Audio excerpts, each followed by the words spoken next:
I worked with the ST-91 array, the most advanced deep space observation system humanity has ever built.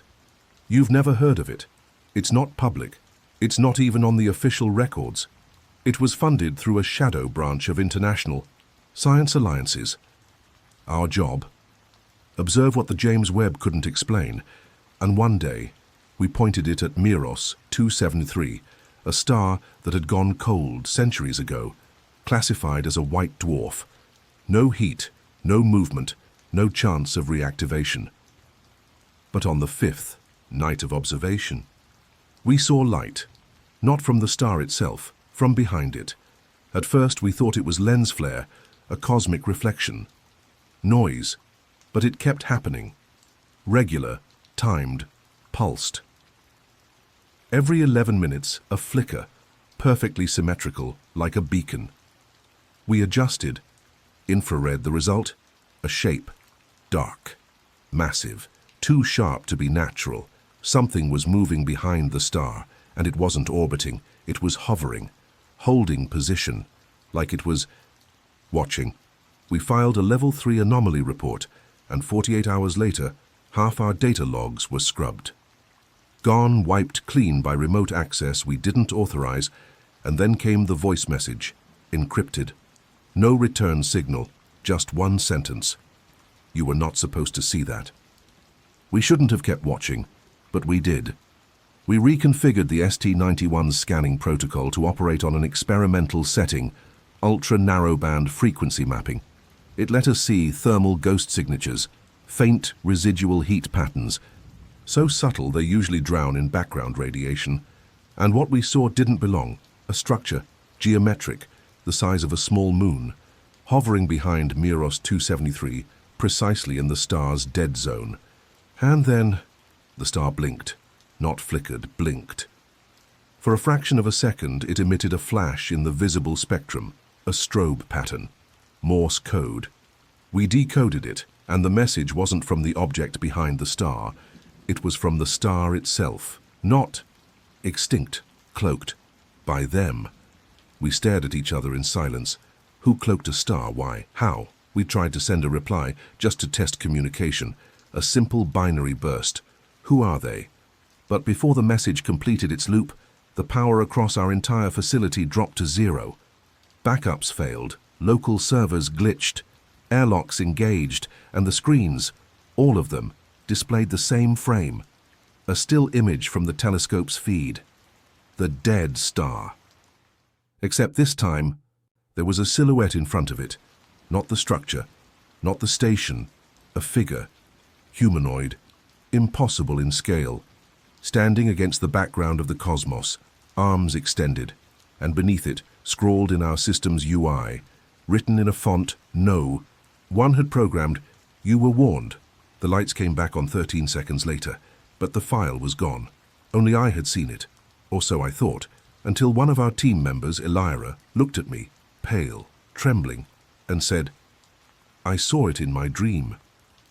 Last year, after the blackout, nothing felt normal again. The ST-91 array returned to normal operation, at least according to the logs, but the atmosphere at the site changed. People stopped speaking casually, meals were skipped. We started, dreaming the same things, not similar, identical. The same landscape, the same sky, black, but with stars that moved like insects, the same figure in the distance. Growing closer, always closer. I tried to rationalize it. Maybe we were experiencing collective psychological contamination. But then Elira brought me her notebook. She had been sketching the figure since before we ever saw the star.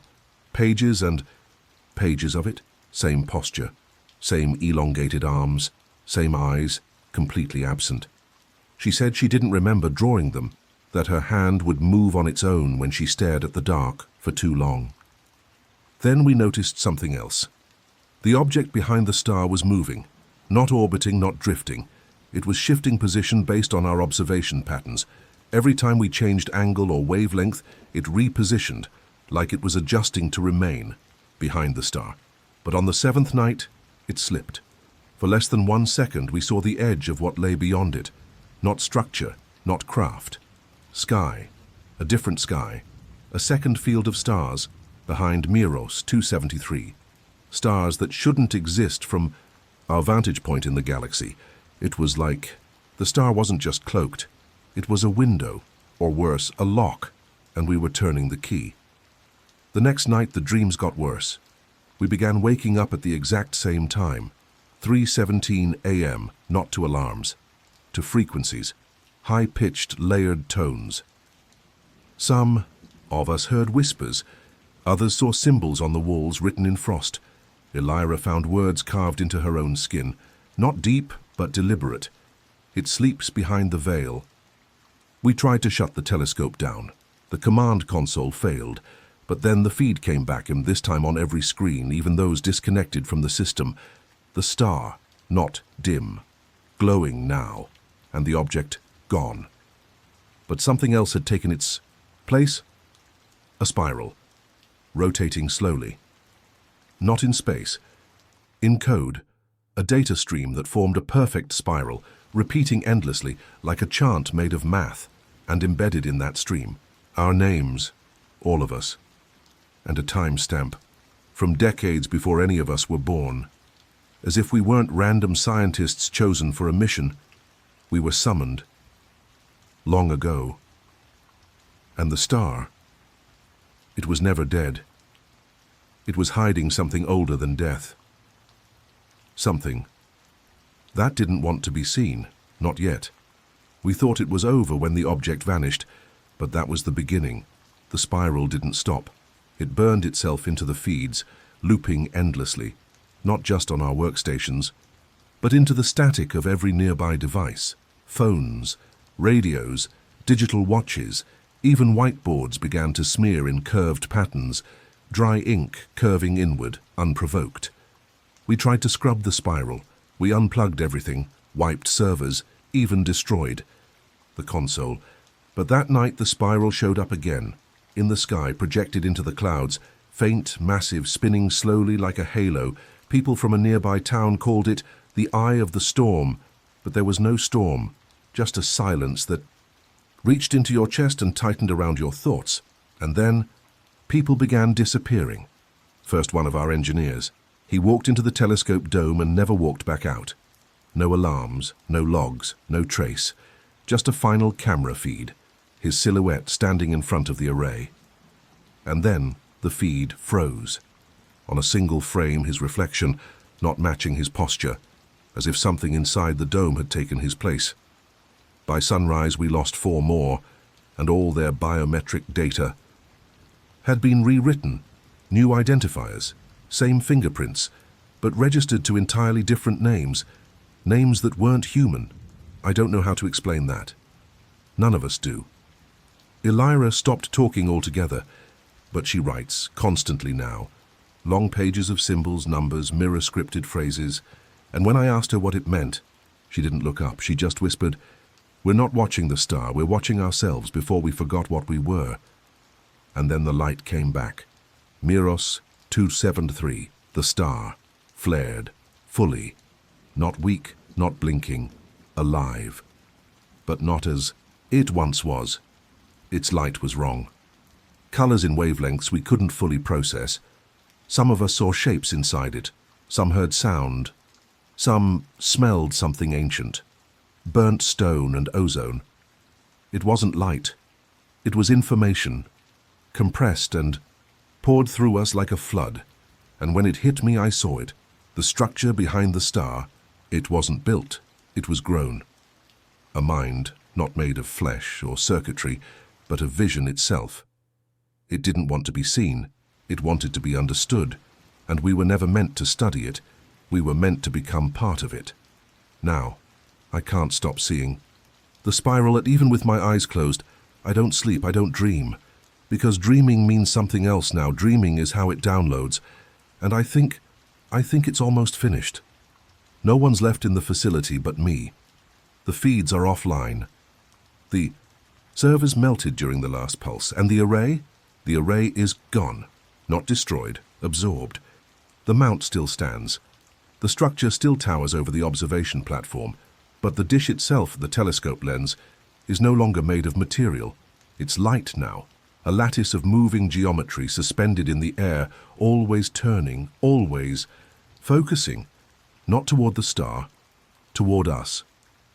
The spiral stopped spinning this morning, but I still see it, everywhere, reflected in puddles, drawn in condensation, echoing in the silence between thoughts. It's no longer trying to be seen. It's already here. I think we were always part of it, fragments seeded across planets, across timelines, across memory. And the dead star. That was just a trigger, a signal fire, reigniting a system that needed to be reconnected. I've begun receiving messages, not over radio, not on screens, through thought. Concepts forming fully in my mind like I've known them my whole life, but only now remembered. You were the final node. The connection is complete, and Earth is changing.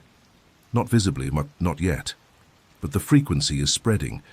Children are humming the same tone.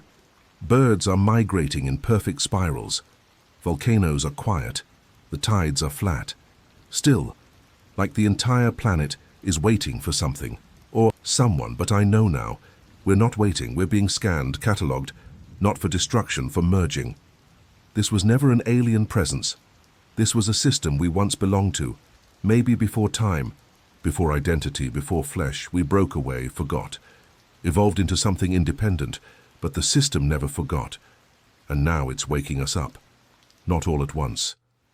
Just enough of us to begin again. And I am not afraid. I can hear the others now. Not speaking, but resonating.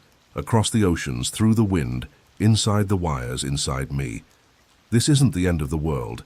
This is the end of separation. And Miros 273? It was never dead, it was the lock.